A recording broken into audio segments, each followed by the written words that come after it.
Welcome to the Oddity Shop, where the bizarre is always on sale.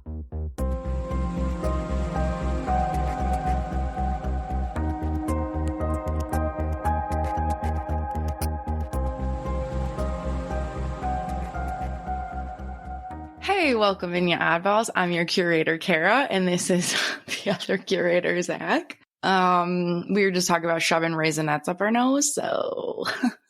Just shoving anything up our nose, honestly. Seeing how far things can go up there.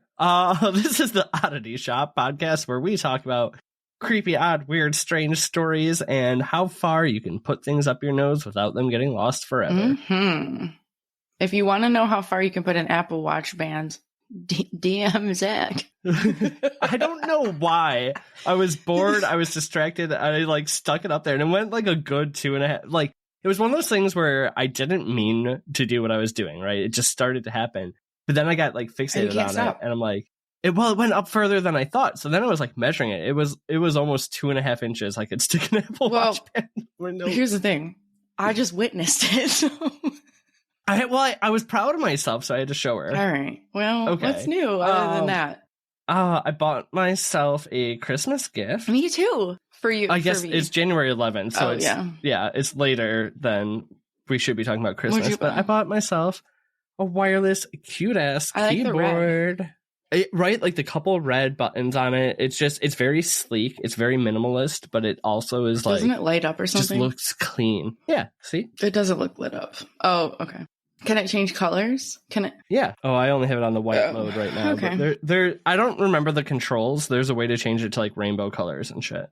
But yeah. Cute. We also, me and Julia, over the last week have rewatched all 6 Lord of the Ring movies. Oh, it's my favorite thing to do. Oh, it's been so long too. And they're so I love it. Good. So I've tried to get her to watch them with me in the past. Oh, she's never watched them? She's watched the original trilogy when it came out and stuff. I think she watched them all when they came out, but we got really nerdy into it because I know a lot about it. And she started watching The Hobbit with her dad when she was home for Thanksgiving. And he knew a lot. So we were getting into all the lore behind it and everything. And ooh, that would be fun episodes. Ooh, oddities in the Lord of the Rings universe. I love it. All right, we'll do that. It's just so good. It is just so fabulous. And I think I watched every single one of them in theaters. Same. Mm-hmm. The only thing that's hard now, though, is the original trilogy is not, the CGI is not holding up that great anymore. Oh, so it's not that bad. Shut up. I've been watching Buffy and I think it's fine. I think the Eye of Sauron and all of that kind of stuff looks really great, but Gollum just looks terrible. Leave my boy alone. Oh my god, he would be your boy. I love him so much. All right, I bought myself. Here's the thing. It went to a really good cause. So even if somebody thinks it's dumb no, but it did. And that was really the reason why I bought it. I wanted it, but I don't think if it would have went. Okay. Anyway, so today was the last day that I could buy this and then it was gone forever. And I've been waiting for weeks debating. And so today I was like, oh my God, I didn't realize this was the last day. So it is the original, not original, but it looks like the original jerseys that they wear in One Tree Hill, the basketball team. And so there's one, that's Chad Michael Murray's character. I knew it was going to be One Tree Hill. Chad Michael Murray's character. And then there's one that's James Lafferty's character. And I could not decide on which one I wanted. And that's... So you got both? No. Oh, hell no. They're expensive. So I went with Chad Michael Murray's ultimately because my husband's do Chad's because he liked your reel and he was your favorite character. As I get older, my characters change. So he's my OG. So I did get his, right? And it's number 3. So it's hand stitched. It's beautiful. I had to get the signed one because I said to Aaron, do you think I'm ever in my lifetime going to meet him? Because I really would love to go to a meet and greet, but they're so fucking expensive, And Aaron's yeah. And so Aaron's no, you're never going to meet him. I'm all right, well, then it goes from $45 to $80, which I know is not that expensive, but it kind of is. I'm not going to buy both. So anyway. Right. For a shirt you'll never wear. I don't get it for 10 weeks or more, but all the proceeds go to St. Jude's Children's Research. Oh, that's cute. And it's because of their 20th anniversary of One Tree Hill. So that's why it's after tonight, it's done and over with. So I had to get it. So I did. I was starting, by the way, just to about things being shipped and taking a while. I was starting to think I got ripped off for some of your Christmas gifts because they kept saying they had been shipped and never showed up. And finally, one of the two of them showed up. So I think I'm in the clear. One of yours came today. It is so fucking good. And when you I have to record you opening it. Oh my God. It is so good. So yours, I was like to Julia, because it came in like the Amazon bag, right? But then it was like its own bag inside the bag that you couldn't see through. But there was a sticker on that bag saying what it was. So I said to Julia, I'm like, I really want to see it, but I'm not going to open it. I'll open let her it. What the fuck? Well, then the sticker on there that said exactly what it was, I'm like, I don't want her to like know right then. So I'm going to try to peel the sticker off. And when I went to peel the sticker off, it ripped the bag open. I'm like, we're going to look now. So I opened all your shit. I don't give a shit. Fair. I have one. I think. Are you? Wait, I just have one more thing because I've never told you this, and I just not for a reason. There's no reason I've never told you this, but you just don't know this about me, and my obsession is just getting like increasingly worse. Not worse. I don't care. I have been obsessed with Jelly Roll and his wife Bunny. I am obsessed with them. They're amazing. Who? You don't know who? Okay. Goodbye. You don't know who Jelly Roll is? Who these people are. No. Is that a rapper? No, not anymore. He's a country singer. I don't even link him for his music. His music is great. You would know Jelly Roll. He's everywhere. He's breaking records and he's just like such a fucking amazing human. And his wife, here's why I love them. He's an ex-convict and she's an ex-hooker. And they are the biggest powerhouse. It is insane what they've built themselves and how openly. I love it. But it's also taking me back to that conversation we had a couple months back where you had said to me, you're like, I remember when I was like a couple years younger, I always said I would never be that person who says, what the hell are younger people listening to on the radio these days? And then we realized we became those people. I have no idea. Oh, I don't. Here, let me clarify. I saw Jelly Roll in concert, but I don't. Okay. I like his music, but I don't actually really listen to it. I'm going to be completely honest. I love them for the people that you just like them. Okay, gotcha. And she has a podcast, and it's fucking insane. They're incredible people. Their story is so heartbreaking, and how fantastic they're doing. I can't even get over it. I'm just obsessed with them, and I just get increasingly worse. Yeah, only because last night I was like, honey, I have a problem. I cannot stop fucking watching Jelly Roll and Bunny DeFord's shit. Like, I am fucking obsessed. And I don't want anyone to come for me. Sam and Colby are on my list. But now my new list is, how do we get to where we can be on her podcast? Oh my God. She don't even need to be on ours. I want to be on hers. Send her a little letter. She's too big. I don't know how you do it. She's incredible. Okay. Do you feel the most powerful and beautiful with the elements of the earth around you? Do you like one-of-a-kind jewelry? Do you sometimes feel like a woodland fairy? Me too. That's why I created Holly and Hemlock, a magical shop filled with handmade wooden jewelry and metaphysical tools. Come check out our enchanting wooden wares at www.hollyhemlock.com. And join us in honoring the magic and beauty of nature with each unique creation. That's www.hollyhemlock.com. Well, while we wait for that to happen, are you ready for a question? Probably not. Okay, it's a two-part question. Okay. It's not as vague as I usually leave them for you. I know the answer to part one, but I need to ask it for part two. Have you ever gone into a cave either on your own or on a tour? Yeah. Was it on your own or on a tour?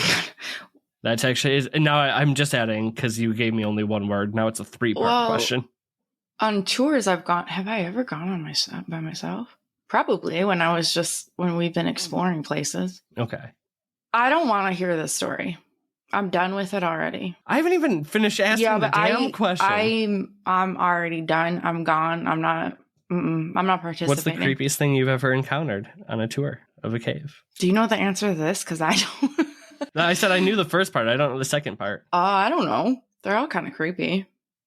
See, for me, it was cave crickets, because I was really excited to see a cave cricket. And they look like giant fucking spiders, and that's the creepiest thing I've ever seen in a cave. Ew. Yeah, they're horrifying. Oh, I don't even know if I've ever heard of that. Yeah, they're gross. Look them up later. No. They have like extra long like antenna and legs because their eyes don't work because it's dark as shit. Yeah, because you go blind. So anyway, we're talking about caves this week. Yeah, I'm not gonna lie. I was going to, and I had started researching doing the story of Nutty Putty. And literally, as I did one day of research and I had a long drive, I was going to listen to some podcasts and our lovely friends at Morbid who do a great job on everything that they do, but they had just released Did you listen to that episode? Yes, I did, and it's horrifying. Did you cry? Because I did. No, but... I almost had to turn it off, and that is very rare that something that I listen to makes me turn it off. Then I did listen to it, and I was like, okay, this is a little darker than I wanted to go. So instead... Thank God, because I can't do it. I'm going to talk to you about 5 caves. Oh my God, no! And these are some of the creepiest caves that I could find. Now, I did try to keep it, though, where they're like, it's creepy and weird, but it's less like... Traumatizing, because the Nutty Putty story is actually really, really sad, and just trying to like put yourself in that man's mindset. Oh, I can't even. Honestly, that episode sent me... I don't know where it sent me, but I'm also been an emo little bitch lately, and that oh my God, couldn't do it. I'm okay with doing like the cave tour. It's a big cave. Yeah. Right? Oh yeah, me too. But like... These people who go spelunking into these tiny caverns and have to like slide on their bellies through things and whatnot. Spelunking is, I won't say stupid because I understand. It's definitely like an adrenaline junkie thing. Yeah. And I don't understand personally, but I do understand like it's just like wanting to climb Mount Everest and stuff like that. So I understand it to an extent, but I will never understand it. And people need to stop doing it. Fair enough. Well, I'm going to take you through 5 creepy freaking craves. Creepy freaking caves today. Are you ready? No. My stomach already hurts. Well, the first cave we're going to... You just don't care. No, I don't care. You're stuck with me.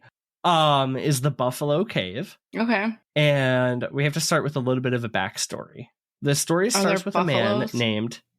No, it's just in a place called Buffalo.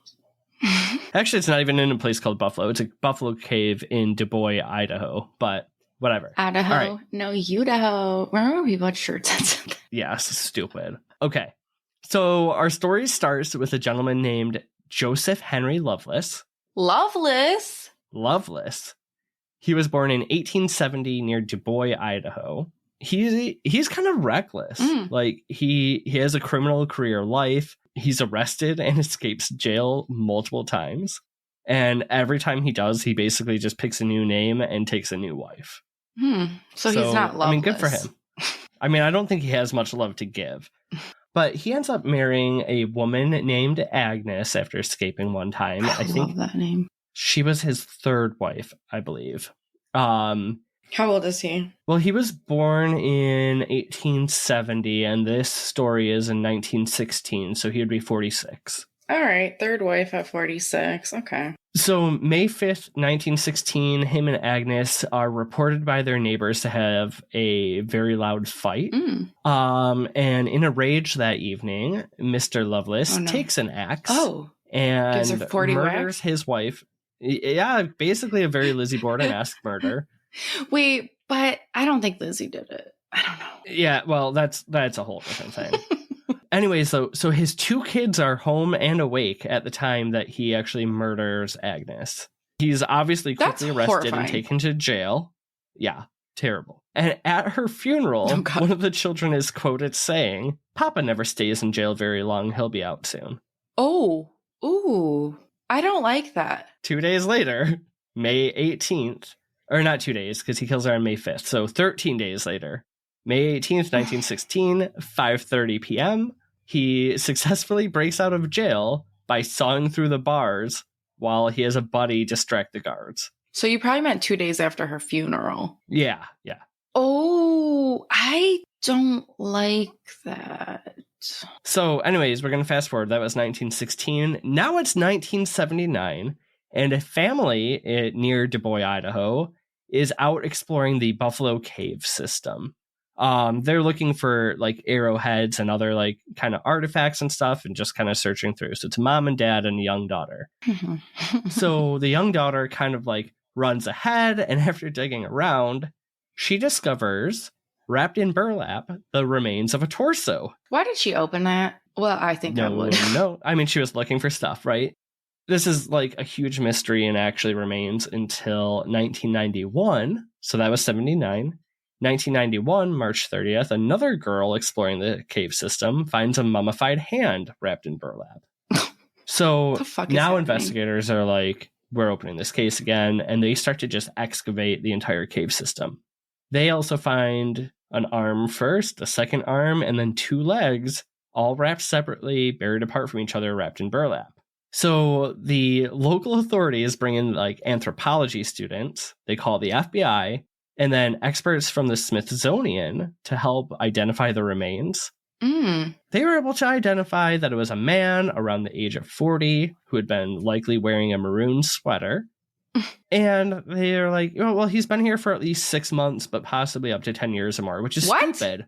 Because in 91, they find most of the body parts, but in 79, they find the torso. But at least as far as science can tell them, at least 6 months, if not 10 years or more. I mean, I guess unless they were thinking it was different body, but how do you get 6 months to 10 years? That doesn't seem... Right. They know. They're never able to make an ID on the remains until quite some more time ahead. What they could tell, though, is that the body was dismembered with sharp tools after death to make its remains easier to hide in the cave. 2019 comes in with a DNA Doe project. Okay. They're a nonprofit company that helps ID bodies that have never been identified using forensic genealogy. Basically, like how they call it the Golden State Killer. Yeah. So for the last, decade, we've been doing all these DNA tests to like figure out our lineage. Well, the cops and FBI and investigators are using that to also like figure out old crimes. And I'm Paul Holes. Yes.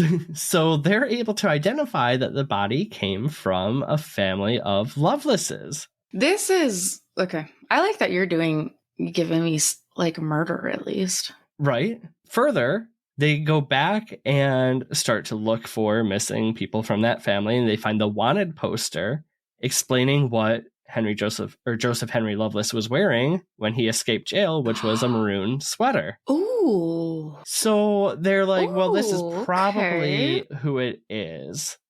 That's so interesting. So he escaped, right. But then he was potentially murdered and butchered. And if he's wearing the same clothes he escaped from prison with, like he was murdered pretty damn quickly. Well, right. Okay. So the body isn't just 10 years old. The body is 100 years old. No, it is solved because, okay, so it's hard to use the DNA evidence to figure out it was him because our unidentified body, Mr. Loveless, his grandfather was a polygamist with 4 wives, so there were hundreds and hundreds of blood matches in this family. That's crazy. But they were able to track down a direct descendant of Joseph and determine with 100% certainty that the body found in the Buffalo Cave was that of Joseph Henry Loveless from 100 years earlier. I'm still just caught up on the fact that they thought that it was 6 months to 10 years. That's just so stupid to me. I think the thing is like, it's probably one of those things where less than 6 months to a year, there's still like meat on the bones. Yeah, but I mean, and this is petrified to a point. Yeah, but I mean, we're never going to know who killed him or how he was killed. But I mean, he was a career criminal. And then less than 2 weeks before he escapes from jail, he killed his wife. So he had a few enemies who would, want to get rid of him. This is so interesting. And it's really weird that his child commented that it wouldn't be long before he was out. I thought that was weird too, because it's like they're not even upset like, oh, dad killed mom. Right. Papa will be out soon. How old was that kid? Do we know? I don't know. Like, do you think they murdered him? So this episode is a little bit of a collection of short stories. I don't have too many details on them. But we're ready to go to cave number 2 if you're ready. I guess I have to be. You have to be. This time we're going all the way to Kenya. Oh. Okay. There's basically a national park there, which is the Mount Elgin National Park. Mount Elgin is a huge mountain, and underneath it lies the Kitum Cave. Kitum. Kitum. It's actually really, this cave is super cool. So it's over 200 meters long and goes like deep into the mountain depths because it was once a lava tube, because Mount Elgin used to be a volcano that's no longer active. And it's been researched a bit, and they're able to determine that over like the course of human history, it was used by early human civilizations as a shelter. Now, though, Mount Elgin is really like, it's not a heavily populated area. There's a few humans. It's a national park. Right? There's a few humans. But it's not like, there's not like settlements or cities or towns nearby. Particularly, though, about this mountain or this area of the mountain, it gets a ton of rain. So as the rainwater comes down, it washes all these minerals off the cave, which then go and collect inside of the lava tubes, Kitum Cave being one of them. That just reminded me of what's the fucking song? Wash the Let the rain no, come not Hillary down. Duff, the nursery. Oh, Wash the away. the itsy bitsy spider. Yeah, but what's the lyrics of it? Because you're like, anyway, goodbye. I don't know. We're moving on. So anyways, all these minerals being deposited into the cave brings many new residents. And the first is elephants. Oh. So elephants need a lot of salt to survive, which is one of the minerals that settle in the Kitum Cave. I didn't know that. Yeah, there are 300 elephants that actually call the cave home. I love elephants. And they're mining elephants. Oh. It's salt is really rare in that area, and like it's not like densely vegetated. So to get the nutrients they need, they use their tusks to actually mine into the rock, which breaks off the salt deposits, and then they use their trunk to like sift through the rocks and eat the salt. So cute. Why do they need salt? Do you know? Well, their diet just requires salt. Interesting. And like where they live is not like a very salty place except for on the mountain, and then it washes into the caves. That's so cute. So along with the elephants, though, there's birds, insects, and bats. I love bats. You might not. In 1980, a 56-year-old Frenchman living in Kenya decides to explore the beautiful cave system. And he spends a lot of time in there taking in the wonder and just exploring around. And after a few short hours, he leaves. 7 days later, he gets a headache. And that headache turns into a fever. And that fever turns into nonstop vomiting. Mm-hmm. Once his skin starts to turn yellow and his face starts to droop, friends help him to get onto a plane to go to a hospital in Nairobi. By the time the plane lands, our little Frenchman is puking up black liquid. Then his nose starts to bleed and won't stop. He makes it to the hospital. He leans over, vomits a bunch of blood, falls unconscious, and then blood starts to pour from every opening in his body. Cute. He dies pretty darn quick, Yeah. unfortunately. I think so. He contracted a virus called Marburg, which is a cousin of Ebola and has a death rate of about 80%. I mean, it's insanely deadly. How old was he? 56. 56, 46. 56. He's 56. When they determine this, though, like it remains a mystery, right? Because that virus hadn't even been seen in 5 years. And doctors like, where the hell did this man get this from? 7 years later, a 15-year-old Danish boy contracts the same disease and passes away really quickly as well. Disease, like researchers, right, get in touch with the family, and the boy's family tells investigators that he had been spending time in a place called the Kitum Cave, among other Here's details. the thing. Just leave the cave alone. And the bats. Right? Leave them alone. Well, one of them had also worked on the case of the Frenchman, and they also remember, like when they gathered his history, that he had also been in the same cave before getting the same virus. So, 1988, a research team for infectious diseases, local Kenyan authorities, and the U.S. Army put on whole biohazard gear, and they sent it into the cave to check it out. They collect animals, different resources, all sorts of evidence from inside the cave, right? So they take bats, they take guano, which is bat poop, elephant feces, scrapings from the wall, but they find no sign of the virus whatsoever. So they're like, well, maybe that isn't it, and Kitum is safe. Till 2 decades later, Jesus. in a neighboring cave system, scientists discover Marburg in a bat population, which was determined to be the same not only species but colony of bats that lived in the Kitum Caves. It's crazy that they know that. So they collected bats from Kitum originally. So now that they have these bats, they can like do blood testing and figure out they were basically related. What they determined was that people were getting sick. So remember, they're not the only people who've been in Kitum. It's been researched. I already knew it was an elephant mining cave. But what was happening is that the guano, the bat poop, would dry, turn into dust. Then the elephants would come in and scrape the walls, getting the dust into the air. Okay, so they're inhaling it. And they're inhaling it because none of them had any bat bites. There was no like skin pokes, anything.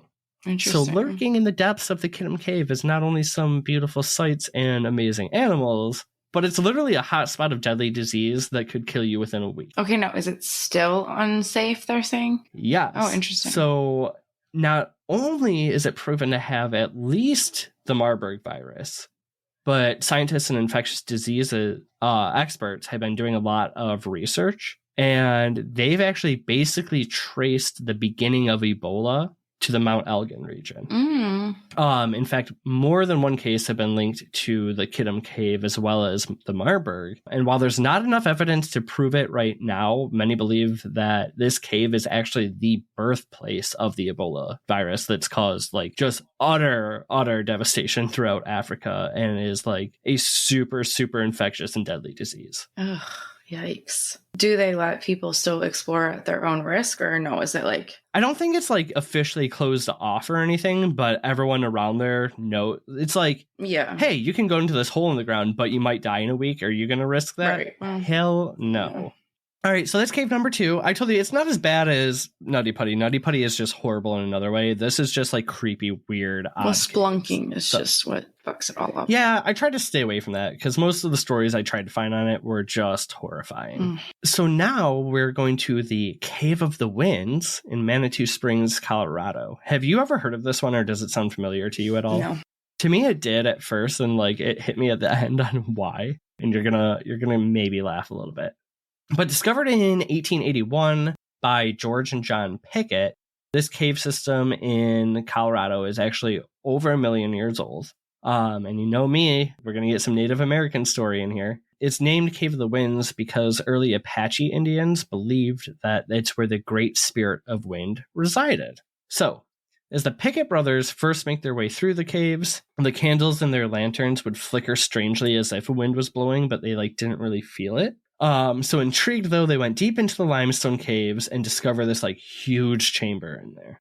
Over time, they excavate more and more of the cave, and they basically turn this into a small theme park. Okay. You can go in there, you can get cave tours. On top, they've got tourist attractions and shops, zip lining, it's one of those adventure parks, you find all over. But more than just that weird phantom breeze or the rumor of the great wind spirit, there's some weird shit that happens down in this cave. Ghosts, baby. So there's reportedly just a shit ton of spirits down in the cave. Okay. And paranormal investigators go there all the time, and they're getting orbs on their camera, which I know I don't believe in. But they're getting disembodied voices and intelligent response EVPs, which is cool, right? Yeah. But beyond that, over the year, they start to get on cameras these strange mists that show up. Ooh. Then it's turned into now full apparitions and light anomalies. It sounded like you just said flapparitions, and I was like, I've never heard of that. Then I realized you said full apparitions. Full apparitions. Flapparitions. Flapparitions and light anomalies. Now they do tours, right? But there'll be multiple tour groups in different parts of the cave at one time. Okay. And now what's starting to happen is tours report either the guide seeing an extra guest in their group who shouldn't be there. Ooh. Or other groups seeing extra guides in groups up ahead in a curve that when they get up to where it should be, they're just not there. No. And they're wearing the right uniform. Oh, that's what I was just gonna ask. So what are they wearing or look like? Yeah. That's weirder. They're wearing the modern day That's weird. uniforms. Right. I wouldn't expect that. And I mean, it's a place that's been explored now since 1881. So, 150 years basically. But I guess it'd be one thing if you saw old timey people, but it's that's what I was thinking, weird. Seeing that or Native American, natives. Oh, hold on. Well, that's just what I was thinking that you would have saw, not. Hold on. you'll be on a tour, right? And they'll literally hear an entire other group coming up on them. But as they get to the end and turn around, those voices never reach them and they never see them. And then, like you said, there's other groups who've actually said they see Native Americans down in the tunnel. Which that makes more sense to me. But the whole thing is just like, it's kind of weird. Like, why are they dressed up like, I don't know. Right. So there's a lot of theories on why it might be haunted. There's lots of like local legends of people who went into the caves, disappeared, and they never came back. And now their spirits haunt the tavern, you know, like your typical hunting shit. Others think it's related to the Apaches and the wind spirit. The wind spirit, by the way, was something that was said to have the ability to create whirlwinds, sand devils, tornadoes, and other air-based disturbances. So just like the original founders, a lot of people will have like their gas lanterns and stuff just like blown out. And actually, you can still do like haunted cave tours of it, and they give you gas lanterns. Like, you don't take like actual flashlights, which actually kind of seems cool. Until they all go out. Right. You know, somebody brings an actual flashlight too, just in case. Oh, yeah, I'm sure. So some people think it's like the wind spirit, the Native Americans. Others think it's disturbances or disappearances, not disturbances. But a lot of people actually think some of the ghosts who reside in here are George Pickett, one of the original founders, and his wife. Okay. So his wife's name is Nellie. And since like they got involved in the caves, they liked to play tricks on their guests. That's really cute. So a lot of people think like in death, they never stopped playing their little tricks on people. That's really cute. So they might be the ones extinguishing your lantern or making creepy noises. And like some of the intelligent response EVPs, they think are them because they've asked like, do you know where you are? And they say, I'm going with that. That's super cute. Springs. I kind of like that one too, right? Like they loved messing with people in life, so they're going to do it in death. That's so fun. Here's one of the weirdest things to me, right? So there's a series of emergency phones throughout, like, because they've run electricity through parts of the cave. And they're like one-way phones. You know, it's like you pick up one end, you pick up the other, and it's already connected. So they all go to the gift shop. Okay. Now, in the gift shop, they receive phantom calls all the time where it rings, they pick it up, and nobody's on the other end. So the guides got kind of smart, where as they're going through the caves, they'll pull the receivers off. So then people in the gift shop will pick up and like there'll be no tour groups in the cave whatsoever. And all the receivers are off the handles. And you can pick it up and hear disembodied voices of people like either tours or talking in the cave system. That's crazy. It's super fucking weird. And I kind of want to go take a tour. I'm sure like, you know, if it's like a tourist park on top and like zipline, and they definitely play it all up. Well, yeah. For anybody who, are you a South Park fan at all? Okay, so for anybody who's listening and the Cave of the Wind sounds familiar, and you can't quite put your finger on it, it might be from the episode of South Park where Cartman, Stan, Kyle, and Kenny get stuck in the Cave of the Winds with Al Gore and find do you remember the Man Bear Pig episodes of South Park? This is where couldn't tell you one thing about South Park. Well, this is the cave where the Man Bear Pig came from. And apparently they also found a shit ton of gold buried in there in the episode. But I'm like, all right, that's kind of like a funny little fun fact about it. I mean, that is funny that that's how you knew of it. Right? Like, I'm like, I know this sounds familiar. And finally, like, I went to hit Google Images at one point and I saw South Park and there I'm like, no. Nah. All right. So far we've got a missing body cave. We've got a birthplace of terrible viruses. And now we've got a haunted cave. I think I need a cryptid. It's actually this is probably the only one that's not like a super oddity. Okay. But I think it's just cool as hell. This is actually a well.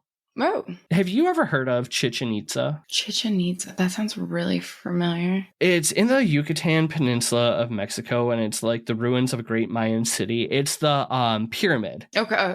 The pyramid with a square building on top. Okay. But it's way inland in the jungle. Okay. So I think it was discovered not super long ago because they had to excavate it because it was almost like covered in earth. But then they found this Chichen Itza. Chichen Itza. Yeah. Chichen Itza. I think I'm saying it close to right. We're not.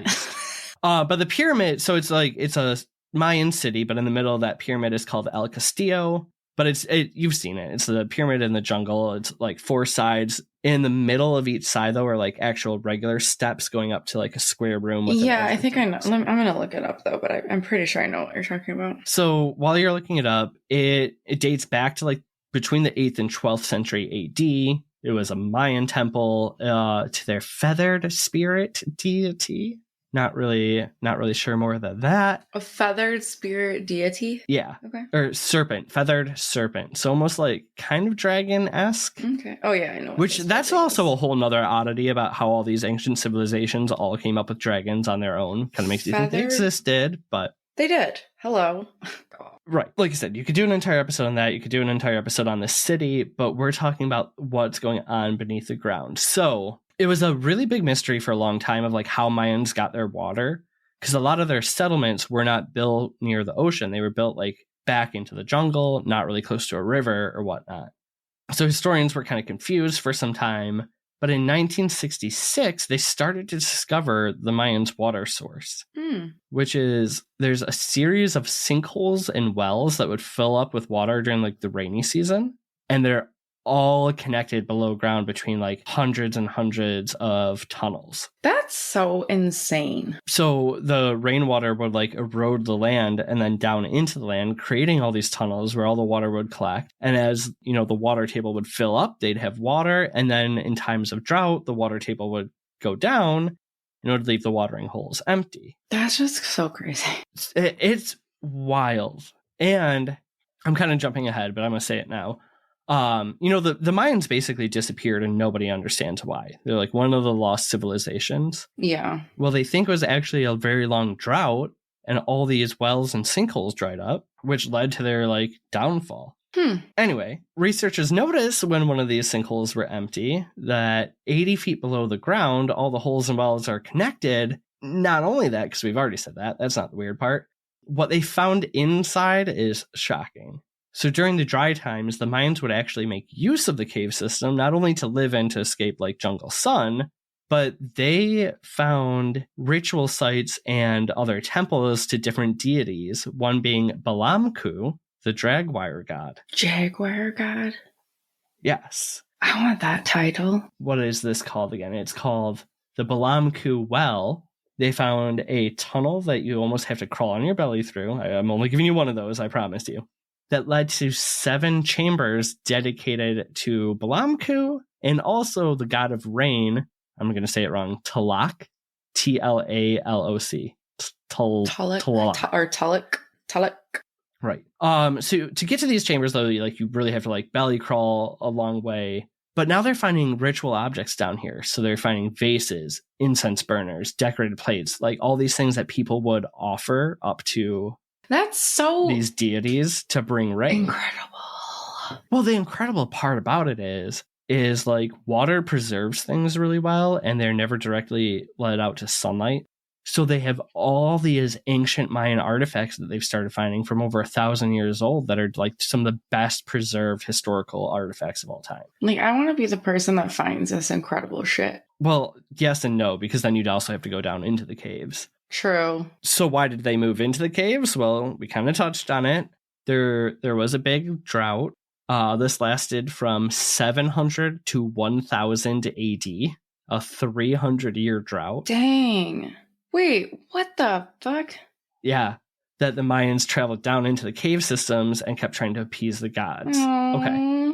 That's sad. It is. It's really sad. I feel like that's just historical, though. We haven't really gotten too much to the oddity of it. Once they started discovering these, researchers do believe that the cities on top matched up with chambers below. No. So they kind of built, like, which makes sense, right? You want your well to be near the city. Now, at Chichen Itza, where El Castillo is, researchers for a long time have believed that there's actually, right beneath the pyramid, there has to be an entrance to what's called the cenote, which is an underground lake. Cenote? They haven't been able to find it yet, but they kind of believe that if they built the temple on top of the ground, that below there also was likely a temple that was the portal to their underworld. They have not found out how to get quite underneath the pyramid yet, but a more recent, like to the south of it, another entrance to a cenote was found that goes about 80 feet down to a huge cavern. Okay. Okay. And there's kind of 2 paths. One that's on one side, I think it's the east side, is a ledge with a bunch of the same thing, the vases, the offerings, the incense burners.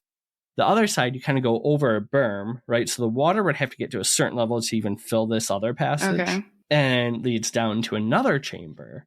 Inside this chamber were offerings of a different type. Do I want to know? So they had the same vases, the incense, and then hundreds and hundreds of human remains from human sacrifices. I knew it was going to be human sacrifice. Ugh. Yeah. So there's hundreds of them.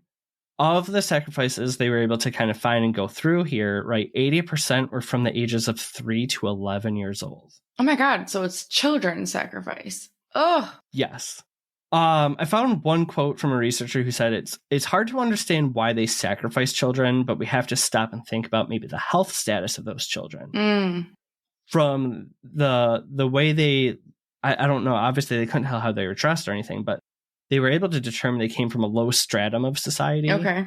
And likely were even stolen from other communities. Oh, yikes. Weirder yet, though, is like they're not only sacrificing these people when the rain is low, because like when the rain's low and they're empty, they can obviously get into that one chamber, right? Oh, yeah. But they also wanted to thank the gods during times when the rain was really high. So, also in that same cenote, remember it drops down to that huge cavern at first? Basically, straight under the whole entrance on top is another site of human sacrifices where they were basically still sacrificing humans when it was totally full just to keep them happy. Yikes. So, next time you go down to Mexico and they tell you not to drink the water, might be less to do with the disease and Montezuma's revenge and more to do with the fact that the groundwater has literally been marinating for 1,000 years. Bodies of ancient Mayans. Giving Elisa Lamb. Yeah, I knew, I almost put something in there about like making a comparison, but I knew when I said it, you would, because I know how obsessed you are with that story. This is like, okay. Okay. The last one, I thought about whether to keep it or whether to drop it off, but I think it's just kind of cool. It ties in a lot of like ancient Roman. God, I don't know why I couldn't think of the word Roman. So there is this ancient Roman mythological person. Well, you know, the whole thing is like all these philosophers wrote about people who were real, but then like the stories got so misconstrued, far-fetched. Yeah. Like Troy, you know, fighting all these monsters and shit. We know Troy was real. Whatever. Okay. In the area of Italy that's now Naples, it was the Cumae area. And this ancient city of Cumae had a cult to the god Apollo. Okay. The cult was led by prophetesses. And the most famous of that being the Cumaean Sybil. They always called her the Cumaean Sybil. I don't know why they had to say where she was from. Okay. But ancient Roman poets and philosophers write about her many times. So the very condensed story is that she had a special grotto or cavern where she would speak with Apollo and make attempts with him to predict the future course of events. So in her grotto, she's kind of acting like an oracle. And she would take her predictions and write them down on leaves and leave them near the entrance to her cave for people to read. Every time you say grotto, I just think about the grotto on the Playboy Mansion. Oh, I thought you were going to go with Little Mermaid. You went, yeah, a little bit different than where I was thinking. Well, maybe sort of Playboy-esque. In one story, she traded her virginity to the god Apollo so that she could live for as many years as the amount of grains of sand she could hold in her hand while she lost her virginity to him. So she lives for a really long time, but she starts to get sick of Apollo, apparently, and is like, I don't want to be your lover anymore. And he's like, okay, fine, start withering away. Oh. And then she dies. Oh, but before she dies, she writes the Sibylline books, which are the books of the prophecies she got from Apollo. And she tries to go and sell it to a king and just wanted to charge an exorbitant amount for it. So when he said no, she goes, fine, fuck all you guys. And she throws them into a fire. Okay, drama queen. Oh, honey, wait up. Because the drama gets better. So after she's done with her little predictions, a lot of the writing starts to say she acts as a keeper to the underworld, and that she finds out that her grotto is actually an entrance to Hades. Hades and is my boy. She would lead different like famous heroes, right? Through the cave and take them to the underworld. Maybe to the actual river Styx, where they could either get help guidance or be guided by family members if they were strong enough, or if they weren't, they just stayed in the underworld. Yep. So at first people are like, oh, she can take us to like get insights from our family members. Then it turns out she was just basically taking them straight to hell. Yeah. So anyways, though, when they're writing about this, it's a cave that's deep in the ground with many entrances, and once you went in there, the Sybil would make her sacrifices and pour libations and call on the goddess Hecate, who was the goddess of magic and witchcraft, and then she'd start doing all her stuff to get you to the underworld. Okay. So the city of Cume Falls, cave is lost to history, but a lot of people are like constantly searching for it. And in 1932, an archaeologist named Amadeo Maori believes he found it based on the writings of the Roman writer Virgil. So he finds this carved cave that has a bunch of different entrances, not quite 100 like was written. So you go down this like tunnel that was obviously carved. It looked like it was certain slaves, like Roman slaves they had in the area. Okay. And you get to a sophisticated circuitry of stairs and passageways. And at the end of one is like kind of a cavern with 3 little rooms. And it very well lines up to where she would do her prophecies and apparently just sleep with Apollo. So you can kind of tour these places now. It's become a little bit of a tourist attraction, and you can go back in time, you know, and maybe Sybil will take you to the underworld. But it gets really weird. So there's another corridor that kind of like over time they find. Okay. That goes into the deepest and darkest part of the tunnel system. And there's so much underground heat that water and pools down there almost get like, they turn to steam. So it's smoky, it's creepy. Then they get to a point where there's so much sulfur coming up from the ground and heating the waters that you run across a large underground river that stinks like sulfur in a dark, deep cavern that a lot of people think is almost the equivalent to like the river Styx that you would cross over to get to the underworld. Oh. So whether Sybil lived or not, people do think this is like what they thought of as the passage to the underworld, and maybe where some of the river Styx came from and like these natural phenomenons.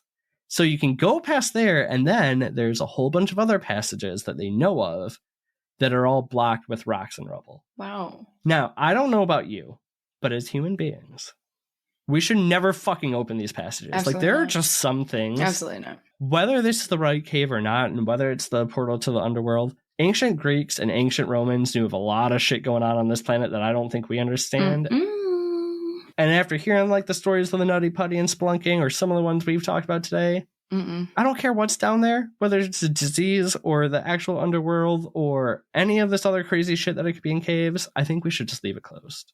I agree. I kind of wanted, like you did last week, we needed some lighter stuff. I wanted to do Nutty Putty. It was really dark. And Morbid just did it, yeah. I think it's cool to just talk about like creepy things people found in caves. And I think I'm all for investigating things above ground. I'm all for paranormal things. I like touring. But can we just stop going underground? Because like, for me, right, like I would be so down to do a paranormal investigation in a building where like I can get out at any point I want. If you're sticking me underground and weird shit starts happening and I can't escape, no fucking thank you. I will stay above ground. Yeah, yeah. I like doing the guided tours in caves and things like that. It's cool. Right. But it is like still really the heavily like traveled and ones. it still is really creepy though. And you still get really weird vibes where you're like, I know I shouldn't be here. Like, we should not be here. It is a very odd feeling when you're like that far under the ground. Yeah, if you be finding things, don't open it. Leave it be. Some passages are just better left closed. Now, if you wanted to start though in a underground cave fight club, I would be down for this. When we went to Nashville, and we stopped on the way for like, we just pulled off at one of those random caves to do a tour. And our tour guide was amazing. This is where I saw the cave crickets. And we're like talking to her about like, so she actually told us like of a ghost story they had down there where they thought they like a couple snuck in, blah, blah, blah. But we're like, so what's like the weirdest thing in caves? And, you know, talking to her, and she goes, you know, I don't know what the weirdest thing is, but she goes, you know what I think would be fun? I'm like, what? She goes, a cave fight club. Like, how great would it be just to get a bunch of people in an underground cave fight? So first of all, we're like the last tour of the day. We're like, I think what I want to get above ground is now. happening? Oh yeah, she was great though. She has this whole thing planned out. So like, I'd be down for that. Like, go. I don't want to fight in it because let's be honest, I get my ass handed to me. But I'd go cheer on people. It could be fun. I wonder, she obviously gets really bored doing the same tour over and over again, that like she's just like rambling on the same facts over and over, that her brain is just like going on, and she's just like popped in like underground fight club. we told her that too. So she started really like Scripted. You could tell she was 1, agitated, and 2, scripted. And we're like, what happened? There was apparently like she had just had Karens all day long. Why are Karens in caves? Right. First of all, don't be mean to the person leading you underground who knows the way back out. First of all, that's it. But we're like, well, like, tell us the weird parts of caves and stuff. Like, just go off your script. You tell us whatever you want. Yeah. And she just got super chill and like relaxed, and then started telling us about the cave fight club she wanted to start. It's hilarious. It was great. She was great. If she ever listens, we still think about you all the time. All right. I wanna ask you another question. Oh my God, what? Of the 5 caves that we talked about, which one would you want to explore? Okay, so we did dead body. Yep, Buffalo Cave with the dead body. Disease. Obviously, Kitum Cave is probably not going to be the one. Yeah. Then we had Cave of the Winds. Oh, yeah. In Colorado, the haunted ghost Yeah, cave. haunted. We've got the ancient Mayan human sacrifices, or we have literally the portal to the fucking underworld. Which one do you want? I can only do one. One. Portal to the underworld. See, that would be the one I wouldn't. I know. Like, right next to Kitum is the one I want to go in least. And that's that. First off, that's what I first. I was like, oh, dead bodies all the way. Then I was like, well, no, haunted, because like that would be more practical. I think the haunted one would be kind of cool, but the second one, I just think would be really cool to see like ancient Mayan artifacts that are super well preserved. Well, that would be cool too. But Hades is my boy. True. Fair enough. I don't know. I think I'm doing Portal to Hell. All right. Well, we got new places added to our creepy bucket list now. Hercules. Oh my God. I was waiting for that to come up. You know what's really random? Yesterday, I don't know what I said, but then for like 20 minutes, all Aaron kept saying was Hercules. That's funny though, because like I almost can't see Aaron quoting like Disney movies and stuff, but then again I could. I love that. But yeah, so those are 5 of the creepiest caves I could find without them being horribly, devastatingly sad stories. Good job. I'm gonna go watch Hercules now. Perfect. And my friends call me Meg, if I had any. Megra is my girl. Let's see. You earlier, not now that you let your hair down, but earlier the way you had your hair styled, it was sort of like Meg, like down on the front, up in the back. God, I love her. So fucking good. All right. Well, good job, dude. That's all I got for you this week. Well, thank you. You got a lot. You had 5 things for me this week. 5 different caves. So if you're listening and you have a fun cave experience of creepy, weird, or strange things that happen to you underground, let us know. Let it go. Ugh, no. But yeah, with that, if you want to give us a rating or a review, if you want to write in on literally anything other than caves that are creepy and weird, we'd love to hear it. And Kara? Yeah, pretty much all that, because I gotta pee. So, do all that. And then, most importantly, creep it real, yeah, balls. Goodbye. Bye.